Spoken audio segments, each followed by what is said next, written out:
حضرت ابو ہریرہ رضی اللہ عنہ سے روایت ہے کہ نبی کریم صلی اللہ علیہ وسلم نے بنی اسرائیل کے ایک شخص کا ذکر فرمایا۔ اس نے بنی اسرائیل کے دوسرے شخص سے 1000 اشرفی قرض مانگا۔ اس شخص نے گواہوں کو طلب کیا تاکہ وہ ان کو گواہ بنا لے۔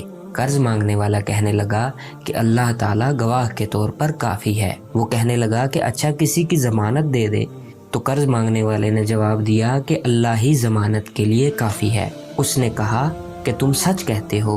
یہ کہہ کر اس نے ایک مقررہ مدت کے لیے 1000 اشرفیاں دے دیں۔ پھر جس نے قرض لیا تھا اس نے سمندر کا سفر کیا اور اپنا کام پورا کر کے یہ چاہا کہ جہاز پر سوار ہو کر اپنے کیے ہوئے وعدہ پر پہنچ جائے اور قرض ادا کر دے، لیکن اسے کوئی جہاز نہ ملا۔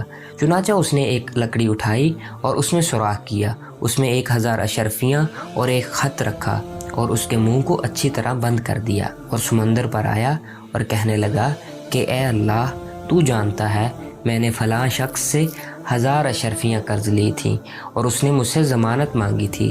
میں نے کہا تھا اللہ ضمانت کے لیے کافی ہے، وہ اس پر راضی ہو گیا تھا۔ اس نے مجھ سے گواہ طلب کیے تھے، چنانچہ میں نے کہا تھا اللہ گواہ کے لیے کافی ہے، تو وہ تجھ سے راضی ہو گیا تھا۔ میں نے بہت کوشش کی کہ کوئی جہاز ملے اور میں اس کے قرض کو ادا کر دوں، لیکن میں کیا کروں، جہاز ہی نہیں ملا۔ اب میں اس مال کو تیرے سپرد کرتا ہوں۔ اس نے یہ کہہ کر اس لکڑی کو سمندر میں پھینک دیا، یہاں تک کہ وہ اس میں ڈوب گئی۔ پھر وہ لوٹ کر چلا آیا۔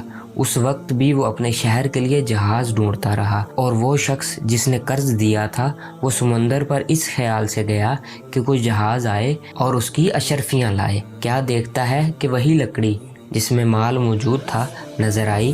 اس نے اسے جلانے کے لیے اٹھا لیا۔ جب اس کو چیرا تو اس میں اشرفیاں اور خط کو پایا۔ پھر وہ شخص جس نے قرض لیا تھا وہ 1000 اشرفیاں لے کر آیا اور کہنے لگا اللہ کی قسم، میں نے بہت کوشش کی کہ آپ کی اشرفیاں واپس کر سکوں، لیکن جس جہاز میں آیا اس سے پہلے کوئی جہاز ہی نہ ملا۔ تب اس قرض دینے والے نے کہا تو نے میرے پاس کچھ بھیجا تھا؟ اس نے کہا کہ میں آپ کو بتا رہا ہوں کہ جس جہاز پر میں آیا ہوں اس سے قبل مجھے کوئی جہاز ہی نہیں ملا۔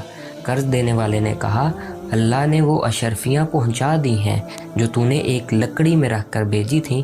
پھر وہ شخص اشرفیاں لے کر خوشی خوشی واپس لوٹ گیا۔